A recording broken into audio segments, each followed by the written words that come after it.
The emergency broadcast signal pierced through the static at exactly 3:47 a.m., jolting Marcus Reed awake in his downtown Chicago apartment.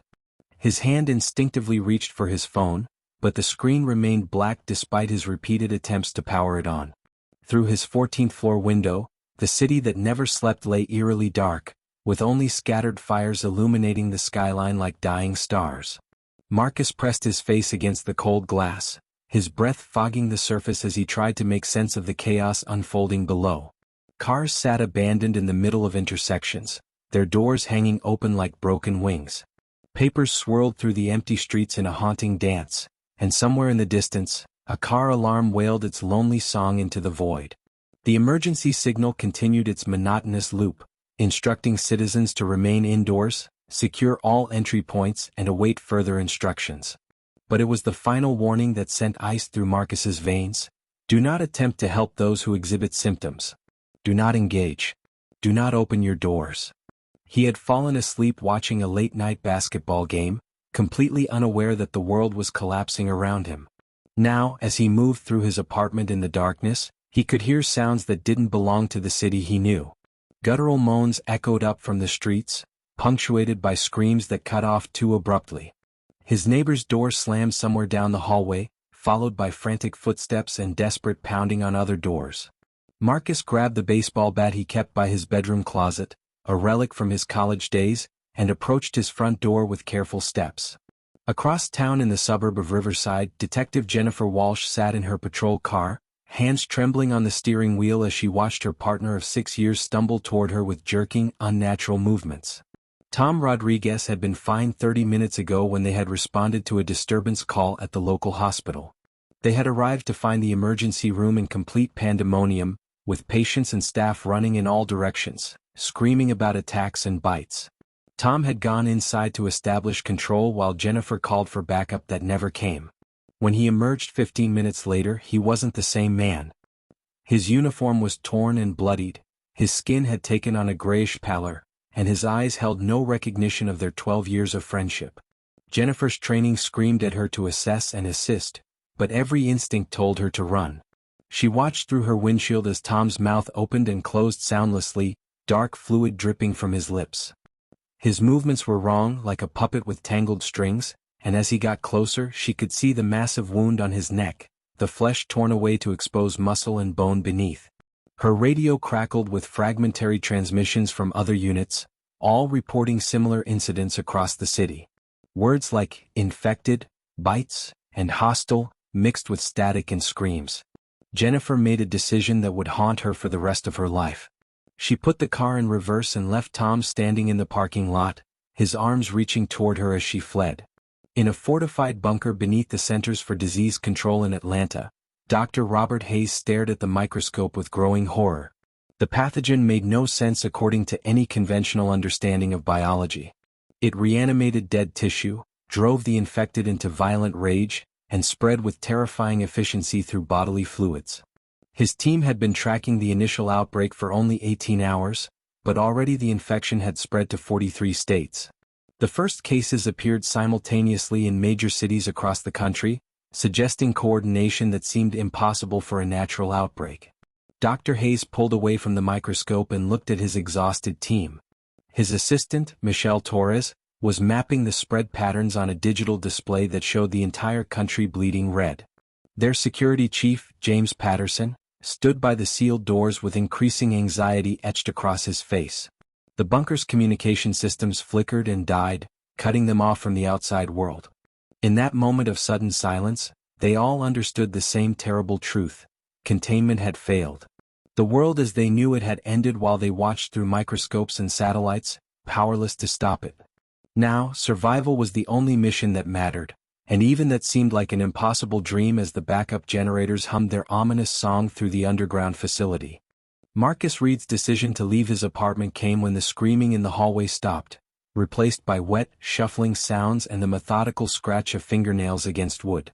He had spent the last hour filling his hiking backpack with supplies: canned food, bottled water, a first aid kit, and his grandfather's old camping knife. The baseball bat felt inadequate now, but it was better than nothing. Through his peephole, He watched as three figures moved past his door with that same jerking, unnatural gait he had observed from his window. Their clothes were torn and stained with dark patches that looked black in the emergency lighting. One of them, wearing what used to be a business suit, paused directly in front of his door. Marcus held his breath, gripping the bat so tightly his knuckles turned white. The figure's head tilted at an impossible angle, as if listening for something beyond its comprehension. After what felt like an eternity, it moved on, following the others toward the stairwell. Marcus knew he couldn't stay here. His apartment was a trap with only one exit, and eventually they would get in. He had a friend, David Morrison, who lived in a house outside the city with a basement and multiple exits. If David was still alive, it would be their best chance. Marcus waited until the hallway sounds faded, then slowly turned the deadbolt, wincing at every tiny click that seemed amplified in the suffocating silence. Detective Jennifer Walsh had driven to the one place she knew would have answers and resources: the police station. What she found instead was a war zone. The front windows were shattered, and bodies lay scattered across the steps, some in uniform, others in civilian clothes. Her heart sank as she recognized faces of colleagues and friends among the fallen. But worse than the dead were those that weren't quite dead anymore. Officer Kyle Mitchell, who had brought donuts every Friday for 5 years, now stood in the lobby with vacant eyes and blood covering his mouth. Dispatcher Rachel Moore crawled across broken glass, her legs dragging uselessly behind her, still making those horrible sounds that no human throat should produce. Jennifer reversed away from the station, her mind racing through her limited options. She had maybe half a tank of gas, her service weapon with 2 spare magazines, and no clear destination. The radio had gone completely silent 20 minutes ago, the last transmission a desperate plea for help from a unit trapped on the interstate. She thought about her sister, Amanda, who lived 2 hours north in Milwaukee with her husband and 2 kids. Jennifer made the decision instantly, spinning the wheel and heading for the highway. As she drove through the devastated streets, she saw the true scope of the catastrophe. Buildings burned unchecked, their flames painting the pre-dawn sky orange. Crashed vehicles blocked intersections, and everywhere the infected wandered in growing numbers. Some moved alone, while others gathered in groups, as if drawn together by some invisible signal. Jennifer noticed they seemed attracted to noise and movement, swarming toward any sign of life with single-minded determination. Dr. Robert Hayes and his team discovered the bunker's security had been compromised when Michelle Torres found blood smears leading to the ventilation access point. Someone or something had gotten into the ductwork. James Patterson immediately sealed off the main laboratory and began a systematic check of all personnel. There were 12 of them in total, but when Patterson called for assembly, only 9 appeared. The missing 3 were junior researchers who had been cataloging samples in the storage wing. Hayes made the difficult decision to seal that section completely, overriding the access codes and welding the emergency doors shut. They could hear sounds coming from behind the reinforced walls, scratching and moaning that confirmed their worst fears. The bunker, designed to protect them from any outside threat, had become their prison. Patterson discovered that someone had deliberately sabotaged the communication equipment, crushing crucial components beyond repair. Hayes realized with chilling certainty that the outbreak wasn't accidental. Someone had wanted this to happen and had taken steps to ensure no warning could be issued in time. As he shared this information with his remaining team, he saw the fear in their eyes transform into something else: determination. If they couldn't warn the world, they could at least try to survive long enough to find a cure. But first, they needed to secure their immediate surroundings and figure out who among them might be responsible for the sabotage. Marcus Reed made it to the 9th floor before realizing the stairwell was a fatal mistake. The emergency lights cast everything in a sickly red glow, and the echoing acoustics made it impossible to tell if sounds came from above or below. He moved carefully, testing each step before committing his full weight, when he heard it: the thunder of multiple footsteps descending rapidly from the upper floors. He had seconds to decide. The 9th floor exit was closest, so Marcus lunged for the door handle and pushed through into the hallway beyond. This floor had a different layout than his own, with the apartments arranged in a U-shape around a central common area. The common area windows provided enough ambient light for him to navigate without his flashlight. He moved quickly but quietly, looking for another way down. That's when he heard the voice. "Please, someone help me," came a whisper from apartment 904. Marcus froze, every survival instinct screaming at him to keep moving. But the voice came again, weak and desperate. I'm not infected. Please. They're trying to get in. Marcus approached the door cautiously, bat raised. How do I know you're telling the truth? He asked quietly. You don't, the voice replied, and Marcus could hear the exhaustion in it. But I've been barricaded in here for 4 hours and the door won't hold much longer. I just need to get to the parking garage. I have a car. Marcus weighed his options. The stairwell was compromised, but the parking garage meant a vehicle, which meant a real chance of escape. Step back from the door, Marcus instructed. I'm going to open it slowly. If you make any sudden moves, I will defend myself. The woman who emerged was in her late 30s, wearing torn jogging clothes and carrying a tire iron. Her name was Rebecca Stone, and she was a physical therapist who had been returning from a late-night shift when everything fell apart. Together, they moved toward the service elevator that Rebecca insisted still had power on emergency backup. Jennifer Walsh's journey north became a nightmare of detours and dead ends. The highway was completely impassable, clogged with abandoned vehicles and wandering infected. She had been forced onto side roads, navigating by an old paper map she found in the glove compartment. Her police radio remained silent, but the commercial station still broadcast occasionally, though the content was increasingly desperate. Reports flooded in from every major city. Hospitals overwhelmed, military units deployed, safe zones established and then overrun. The government had lost control in a matter of hours. Jennifer stopped at a gas station on the outskirts of a small town called Millbrook, hoping to refuel and continue. The station appeared abandoned, but as she stepped out of the patrol car, she heard voices coming from inside the attached convenience store. Real voices, not the inhuman moans of the infected. She approached with her weapon drawn but lowered, not wanting to appear threatening. Inside, she found a group of 7 survivors: a truck driver named Danny Cooper, 2 college students named Travis Webb and Nicole Martinez, a middle-aged couple named Frank and Helen Davenport, and 2 others who introduced themselves as brothers, Luis and Carlos Vasquez. They had banded together when the outbreak hit, taking refuge in the store's back office. Danny, a bear of a man with a graying beard, seemed to be the unofficial leader. He explained they had been trying to decide whether to stay put or move to a larger town where emergency services might still be functioning. Jennifer shared what she had seen at the police station, the destruction of organized response, and her own desperate plan to reach Milwaukee. The group fell silent, processing this confirmation of their worst fears. Finally, Travis spoke up, his young face pale but determined. We can't stay here. There's no fortification, limited supplies, and we've already seen infected passing by on the road. We need to move, find somewhere defensible.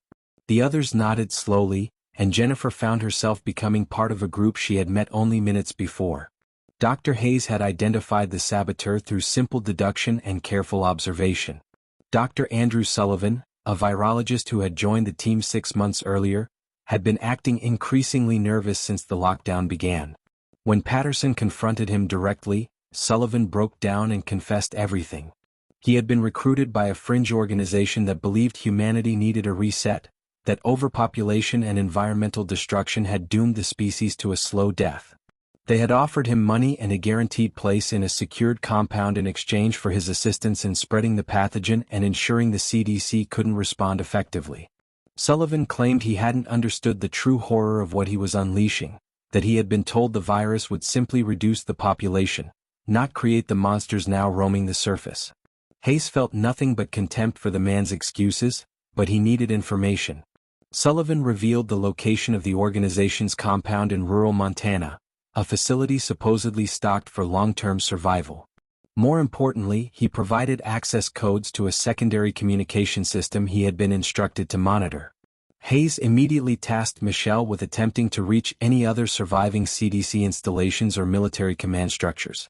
If there was any hope of coordinating a response, of finding others who might be working on a cure, they needed to re-establish contact with the outside world. The service elevator lurched and groaned as it descended, and Marcus Reed questioned every decision that had led him into this metal coffin. Rebecca Stone stood beside him, her knuckles white around the tire iron, eyes fixed on the floor indicator as it crawled downward. They had made it from the 9th floor to the 7th when the elevator shuddered to a complete stop. The lights flickered once, twice, then died completely, plunging them into absolute darkness. "Please tell me this is normal," Marcus whispered, already knowing the answer. Rebecca's breathing had become rapid and shallow, the sound of rising panic. The backup generator must be failing, she managed to say. We need to get out before we're trapped. Marcus fumbled for the emergency panel, his fingers finding the manual release lever. He pulled hard, and the doors began to separate with agonizing slowness, revealing the 7th-floor hallway beyond. What they saw made them both freeze.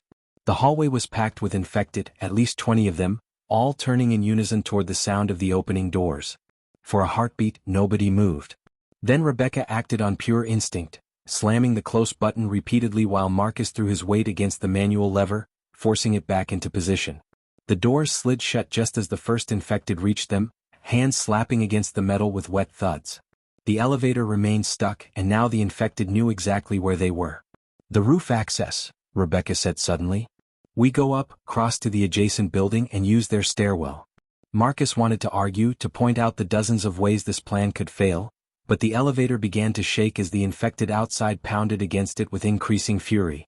Going up was their only option. Jennifer Walsh and her newly formed group had taken 2 vehicles, her patrol car and Danny Cooper's pickup truck. They traveled in convoy, heading north with Jennifer leading the way. The decision to move together had been unanimous once Nicole Martinez pointed out that their small-town location made them vulnerable to both infected and potentially desperate survivors.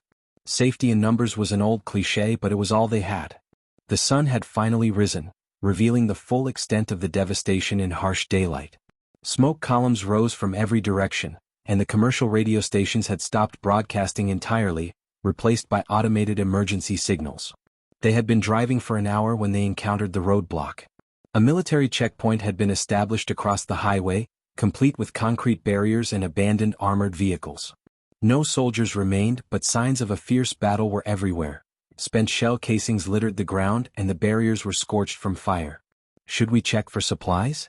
Travis asked over the handheld radio they were using to communicate between vehicles. Jennifer scanned the area carefully. The checkpoint sat in an open area with good visibility, and she could see no movement nearby. Quick sweep only, she responded. 5 minutes maximum, then we move on. They parked the vehicles in a defensive position and approached cautiously. Frank Davenport, who revealed he was a retired Marine, took point with Jennifer while the others maintained watch. What they found in the command tent made Jennifer's blood run cold.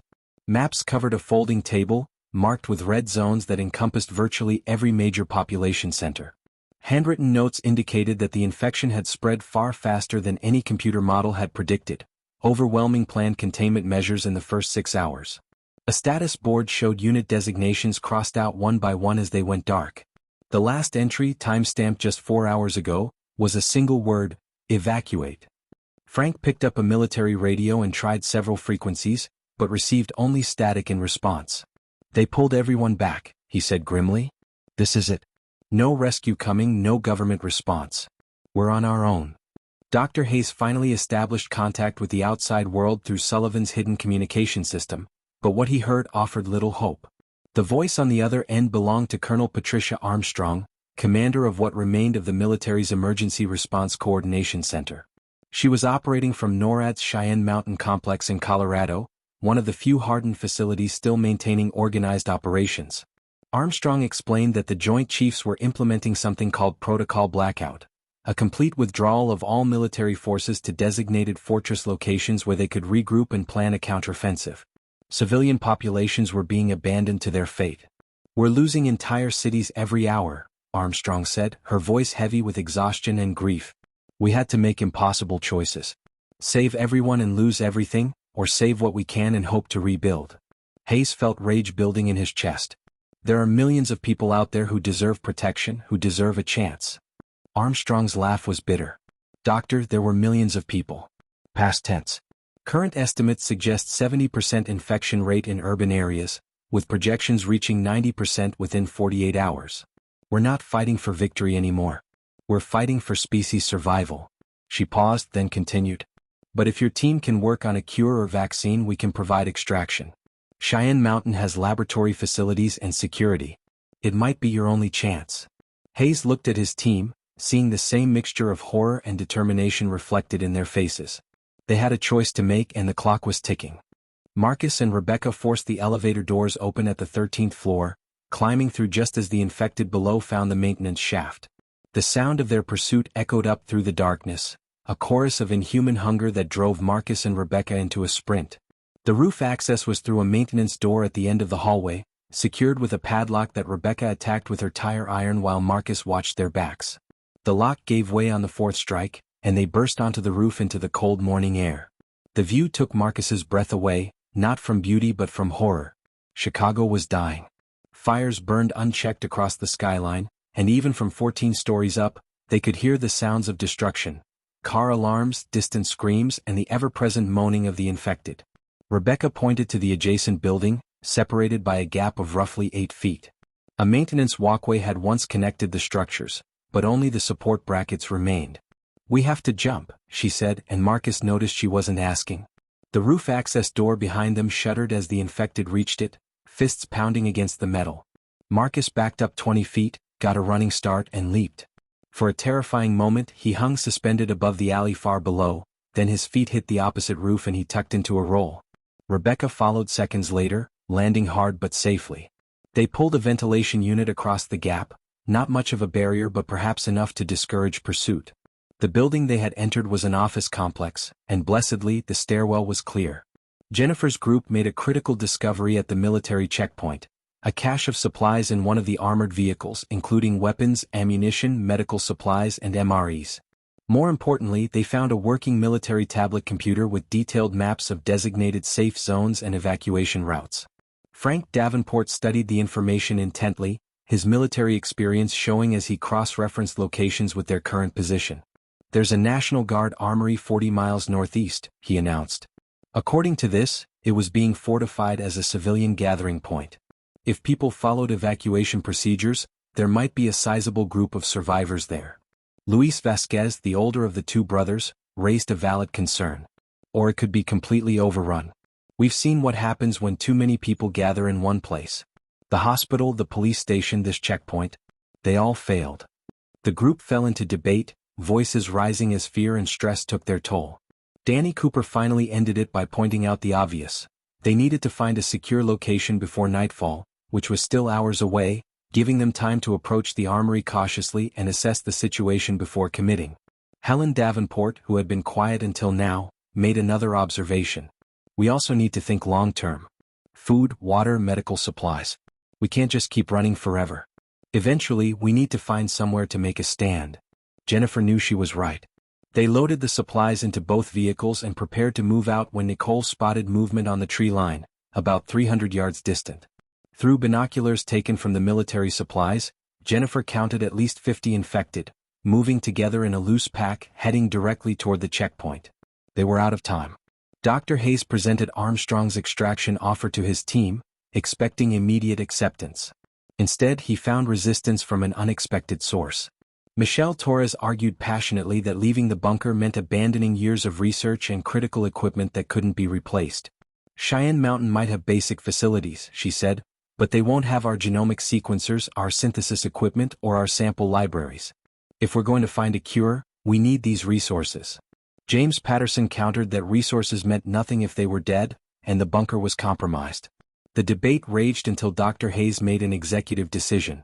They would prepare for extraction but spend every available hour until then working on the problem. Sullivan, seeking redemption for his betrayal, revealed that the pathogen had been engineered with a built-in vulnerability, a failsafe that his organization's scientists had included as insurance. If they could isolate and exploit it, they might be able to develop a treatment if not a cure. Hayes set his team to work immediately, knowing that Colonel Armstrong had given them a 72-hour window before the extraction team moved on to other priorities. 3 days to make a breakthrough that could save humanity, while working in a damaged bunker with limited power and the constant threat of infected breaking through their defenses. The pressure was immense, but Hayes felt something he hadn't experienced since the outbreak began: hope. Even a small chance was better than none, and if they succeeded, those hordes of infected might one day become people again. Sullivan worked alongside them, driven by guilt and the desperate need to make amends for his catastrophic mistake. Marcus and Rebecca made it to the parking garage only to find Rebecca's car destroyed, crushed beneath a collapsed section of ceiling. The garage was a maze of concrete pillars and shadows, with infected wandering aimlessly between the vehicles. Marcus counted at least a dozen, but there could be more hiding in the darkness. They moved silently between cars, searching for one with keys still inside, when Rebecca's foot kicked an empty bottle that skittered across the concrete with a sound like a gunshot in the silence. Every infected head turned in their direction simultaneously.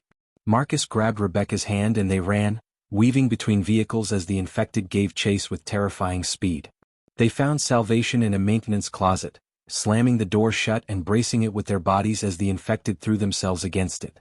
Through the gap beneath the door, Marcus could see their feet shuffling, waiting. Hours passed in that tiny space, neither daring to speak above a whisper. Rebecca finally broke the silence, her voice cracking with emotion. "My daughter is in St. Louis with my ex-husband. I need to know if she's alive. I need to try to reach her." Marcus understood that desperation, that need for purpose beyond mere survival. He told her about David Morrison, about his plan to reach the suburbs. They made a pact: find a vehicle, get out of the city, and then figure out their next moves together. When the sounds outside finally diminished, they carefully opened the door to find the garage nearly empty. A pickup truck sat near the exit ramp, and Marcus noticed the driver's side window was broken. He reached inside, checked the visor, and found keys. Some luck still existed in this nightmare world. Jennifer's convoy reached the National Guard armory just as the sun began its descent toward the horizon. What they found was both encouraging and terrifying. The armory had indeed been fortified, with concrete barriers and chain-link fencing topped with razor wire creating a secure perimeter. Inside they could see people moving around, at least 30 survivors by Jennifer's count. But surrounding the facility, pressed against the fences like a grotesque crowd at a concert, were hundreds of infected. The survivors inside had created a fortress, but they were also trapped. Danny Cooper voiced what everyone was thinking. "We can't get in and they can't get out. What's the play here?"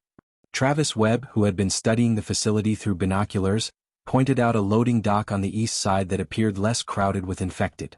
"If we create a distraction on the west side, draw the infected away, we might be able to get their attention and have them open the dock." It was risky, potentially suicidal, but staying outside overnight was certain death. Frank Davenport volunteered to create the distraction, insisting his military training made him the logical choice. His wife Helen protested violently, but Frank was resolute. "We need someone who knows how to move, how to escape and evade. That's me. I'll use Danny's truck, draw them off with the horn, then loop back around." The plan was set in motion before anyone could overthink it. Frank drove the truck west, laying on the horn as he approached the fence line. The infected response was immediate and overwhelming, the entire horde turning and pursuing the noise. Jennifer led the others in the patrol car, racing for the loading dock. She flashed her headlights in a pattern and honked 3 times, praying someone inside would understand. After agonizing seconds, the loading dock began to roll upward, and armed survivors appeared, waving them inside frantically. Dr. Hayes watched the clock tick toward the extraction deadline while Michelle Torres made a breakthrough. The pathogen's failsafe was elegant in its simplicity: a specific protein sequence that, when introduced to infected tissue, would trigger cellular death in the virus while leaving the host intact. The problem was production. Creating enough of the treatment to matter would require industrial-scale facilities they didn't have.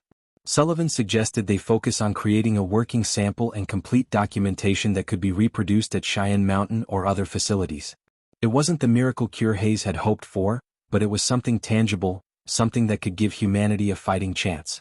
James Patterson interrupted their work with grave news. The bunker's structural integrity was failing faster than anticipated. They had maybe 24 hours before a complete collapse. The extraction team was already en route, but they would be arriving at a bunker that might not be standing. Hayes made the decision to abandon non-essential equipment and prepare everything critical for rapid evacuation. Michelle carefully packaged their research, the protein sequences, and a sample of the treatment they had synthesized. As if to emphasize the urgency, an explosion rocked the facility, and the lights flickered. Patterson checked the security monitors and his face went pale. The infected had found a way into the lower levels and they were coming up fast. Marcus and Rebecca drove through the skeletal remains of Chicago's suburbs as night fell completely, the truck's headlights cutting through darkness punctuated by burning buildings and wandering infected. Marcus navigated by memory toward David Morrison's house, his heart sinking as each familiar landmark appeared destroyed or abandoned. When they finally reached the address, they found the house dark but intact, with crude barricades visible on the windows. Marcus approached cautiously, calling David's name softly. The front door cracked open and David appeared, gaunt and terrified but alive. He wasn't alone. Inside the basement, Marcus and Rebecca found 6 other survivors, including 2 children, all taking refuge in David's reinforced cellar. David explained he had been preparing for emergencies for years, stockpiling supplies and fortifying his home. The others had arrived over the past day, drawn by the lights and signs of habitation. Marcus shared everything he had witnessed, and the group began planning their next steps. Rebecca used David's ham radio setup to try reaching St. Louis, hoping desperately for news of her daughter. After hours of static and failed attempts, a voice crackled through. A survivor network was forming, pockets of resistance coordinating through old radio technology. They had heard rumors of safe zones being established in rural areas, away from the infected masses concentrated in cities. Rebecca's hands shook as she asked about St. Louis children's shelters, and the operator promised to relay the message through the network. It wasn't much, but it was hope, and hope was the rarest commodity in this new world. Jennifer and her group discovered the armory housed 42 survivors under the leadership of Captain Raymond Blake, a National Guard officer who had been conducting a training exercise when the outbreak began. Blake explained their situation with military precision. They had food for 2 weeks, ammunition enough for a sustained defense, but no long-term solution to the infected horde surrounding them. Frank Davenport's distraction had worked perfectly. He had returned through a service tunnel Blake's people had used for supply runs, rejoining his wife in an emotional reunion. The combined group now numbered 50 souls, and Blake proposed a desperate plan. They would use every vehicle available to create an armored convoy, breaking through the infected horde and heading for a location his command had designated as a final rally point, Cheyenne Mountain. Blake had received fragmentary communications indicating the military was consolidating there, preparing for a coordinated counteroffensive. Jennifer understood the risk. They would be abandoning safety for uncertainty, but staying meant slow starvation or eventual overrun. The group voted and the decision was unanimous. They would leave at dawn, using the early morning light to navigate while the infected were less active. As they prepared through the night, loading vehicles and organizing supplies, Jennifer felt something unexpected. Not just fear but determination. Humanity had survived ice ages, plagues, and wars. They would survive this too, one desperate day at a time. Dr. Hayes and his team made their final stand in the bunker's upper laboratory, barricaded behind reinforced doors as the infected clawed their way closer. Patterson held them off with calculated gunfire, conserving ammunition while Michelle frantically transmitted their research data to Cheyenne Mountain servers. Sullivan worked alongside her, his redemption arc complete as he ensured every detail was documented and uploaded. When the extraction team finally arrived, bursting through the bunker's external access point with military precision, they had minutes to evacuate. Hayes grabbed the physical samples while Michelle secured the backup drives. They ran through corridors filled with smoke and the sounds of the infected breaking through barriers, emerging into the Colorado dawn where helicopters waited. As they lifted off, Hayes looked down at the bunker collapsing in on itself, a tomb for the old world. Colonel Armstrong's voice crackled through his headset, informing him that his treatment data was already being analyzed by teams at Cheyenne Mountain. Early projections suggested it could be weaponized, delivered as an aerosol that would neutralize infected without harming survivors. It would take months to produce in meaningful quantities, but it gave humanity something they desperately needed: a path to victory. As the helicopter banked toward the mountain fortress, Hayes allowed himself to believe that someday, perhaps years from now, children would play in cities rebuilt from the ashes, and this nightmare would be nothing but a dark chapter in history books. Until then, the war for humanity's survival would continue, fought by ordinary people doing extraordinary things in the face of unimaginable horror. The world had stood still, but now it was moving again, one heartbeat, one breath, one act of courage at a time.